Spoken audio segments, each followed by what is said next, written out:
तो ये है माइलिनेशन। माइलिनेशन वाली बात जब भी आएगी तो आपको दो सेल्स याद रखने ज़रूरी हैं, ठीक है। One is oligodendrocytes. सबसे पहले हम स्पाइनल कार्ड से जाते हैं, ठीक है। स्पाइनल कार्ड के अंदर क्या होता है कि ये अगर हमारे पास अंदर क्या होता है ग्रे मैटर, और ये जो बाहर होता है वाइट मैटर। वाइट मैटर में माइलिनेशन हुई होती है, जहाँ भी माइलिनेशन होगी वहाँ उसे हम वाइट कहेंगे, ठीक है। क्योंकि जो बाहर एक्सॉन्स होते हैं वो भी वाइट हमें इसलिए नज़र आते होते हैं कि उन पर माइलिनेशन होती है, ठीक है। यहाँ जो वाइट मैटर है इसमें जो नर्व फाइबर्स हैं इनकी माइलिनेशन कौन करता है? इनकी माइलिनेशन ओलिगोडेंड्रोसाइट्स करता है। ये याद रखना है कि स्पाइनल कार्ड के अंदर वाली जो माइलिनेशन होती है वो ओलिगोडेंड्रोसाइट्स करता है, ठीक है। और जो स्पाइनल कार्ड की बाहर वाली माइलिनेशन होगी वो कौन करेगा? श्वान सेल करेगा, ठीक है। कैसे करते हैं ये अब हम देख लेते हैं। तो ये सपोज कर लेते हैं ये एक फाइबर है, ठीक है, और एक्सोन है, यानी नर्व फाइबर है, एक्सोन है। तो ओलिगोडेंड्रोसाइट जो होता है इस किस्म का होता है, ठीक है, इस तरह प्रोसेस होते हैं। तो ओलिगोडेंड्रोसाइट्स यहाँ पड़े हैं इसके साथ साथ। तो ये हमारे पास क्या होगा, इस तरह के प्रोसेस उसके ऊपर रैप होंगे, यानी जो वाइट मैटर के अंदर जो प्रोसेस होंगे रैप आउट होंगे, और इस तरह रैप, और इस तरह हमारे पास माइलिनेशन कर देता है, ठीक है। ये अगर आप देखें इसी तरह हमारे पास जो श्वान सेल होगा, श्वान सेल क्या है? ये भी न्यूरल क्रस्ट सेल्स ओरिजिनेटेड है, ठीक है। अच्छा, ये ओलिगोडेंड्रोसाइट किससे आया ये भी याद रखना है।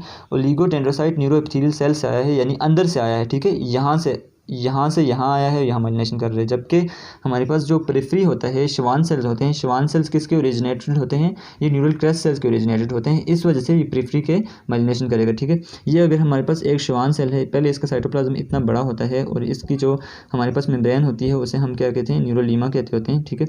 तो बाद में इसका साइटोप्लाज्म कम होता जाएगा, ये इसको अपने अंदर इस तरह करेगा और इसके ऊपर रैप अराउंड होना शुरू कर देगा, ठीक है। इस तरह साइटोप्लाज्म कम से कम यानी चिपका हुआ होता जाएगा इसका, तो इसके ऊपर रैप आउट होता जाएगा। इस तरह हमारे पास क्या होती है? माइलिनेशन होती है।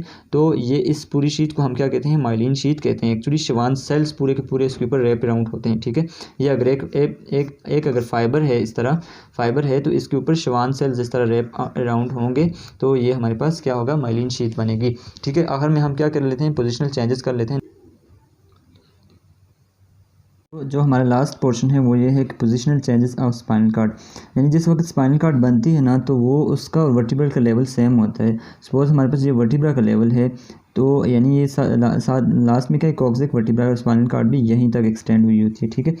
तो होता यूँ है कि बाद में वर्टिब्रा बहुत तेज़ी से ग्रो कर रहा होता है, ठीक है। जैसे वर्टिब्रा इस तरह तेज़ी से नीचे ग्रो करता जाएगा और स्पाइनल कार्ड थोड़ी बहुत ग्रो करेगी, तो इस तरह स्पाइनल कार्ड का लेवल ऊपर चलता जाएगा, ठीक है। जैसे हमारे पास ये है कि 8 वीक तक स्पाइनल कार्ड, ये आपको ब्लू जो नज़र आ रहा है, स्पाइनल कार्ड और जो वर्टिब्रा का लेवल होता है वो सेम होता है, ठीक है। जबकि हमारे पास जो 24 वीक होता है उसका अगर हम एम्ब्रियो देखें तो उसमें ये जो वर्टिब्रल कॉलम है ये तेज़ी से ग्रो, और ये वाला जो है ये स्पाइनल कार्ड अभी तक यहाँ तक ग्रो किए, ठीक है। तो S1 होता है हमारे पास 24th वीक में, ये याद रखना है, ठीक है। यानी 24th वीक में S1 लेवल होता है, ठीक है। अगर इसके बाद हम देखें कि न्यू नेट यानी जब बच्चा पैदा होता है तो उसकी स्पाइनल कार्ड का क्या लेवल होता है, या चिल्ड्रन में जब तक वो एडल्ट नहीं हुआ यानी उस लाइफ में है बिफोर प्यूबर्टी, तो न्यू नेट का यानी लेवल क्या होता है आफ्टर बर्थ, तो वो L3 होता है, ठीक है, और भी ऊपर, यानी S1 अब ये रह गया है और स्पाइनल कार्ड और भी ऊपर चली गई है, ठीक है। अब जो आपके पास सैक्रल नर्व जैसे हमारे पास जो स्पाइनल कार्ड का सैक्रल सेगमेंट होगा वो यहाँ है, ठीक है, जबकि सैक्रल वर्टिब्रा यहाँ रह गया है। तो यहाँ से जो नर्व निकलनी है तो उसने इतना पाथवे ट्रेवल करना है before entering to the intervertebral foramen, तो इतना पाथवे ट्रेवल करके उसने यहाँ से बाहर निकलना है, क्योंकि वो जिस नर्व ने भी निकलना है अपने रिस्पेक्टिव जो वर्टिब्रा होगा उसी के नीचे से निकलना होता है, ठीक है।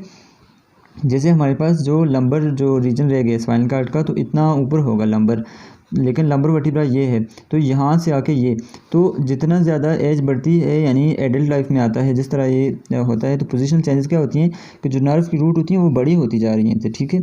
तो यानी जो नर्व रूट होगी वो इतनी बड़ी होकर बाहर निकलेगी। तो इसके बाद अगर हम एडल्ट में देखते हैं तो एडल्ट में और भी ऊपर चला जाता है, यानी L3 से L1 में जो अभी स्पाइनल कार्ड है वो कहाँ तक है? L1 और L2 के दरमियान में, यानी L1 के हम कहते होते हैं लोअर बॉर्डर तक एक्सटेंड हुई होती है, ठीक है। अब होता क्या है, अब कॉनस मेडुलरिस का कंसेप्ट भी यहाँ समझ आ रहा है, ठीक है।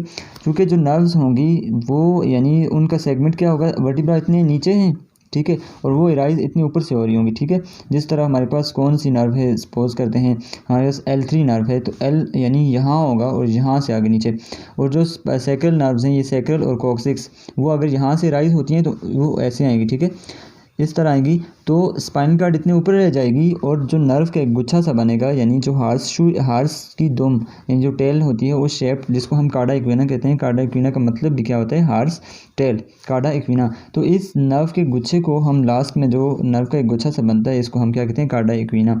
तो इधर एक फाइलम टर्मिनलिस की एक पतली सी ये लेयर बनती है, पतली सी जो स्ट्रैंड होता है जो इसको सैक्रल कॉक्सिक वर्टिब्रा के साथ मैच करते हैं, इसको हम क्या कहते हैं, तो इस स्ट्रैंड को हम कहते हैं फाइलम टर्मिनलिस। ठीक है, ये जो यानी पायामेटर का या हमारे पास कनेक्टिव टिश्यू का एक स्ट्रैंड होता है, ये हो गया। अब तीसरी टर्म हमारे पास जहाँ वो भी क्लियर हो रही है, कॉनिक्स टर्मिनलिस क्या है, तो जो cone shaped end of the spinal cord, ठीक है, cone shaped end of the spinal cord is called conus terminalis.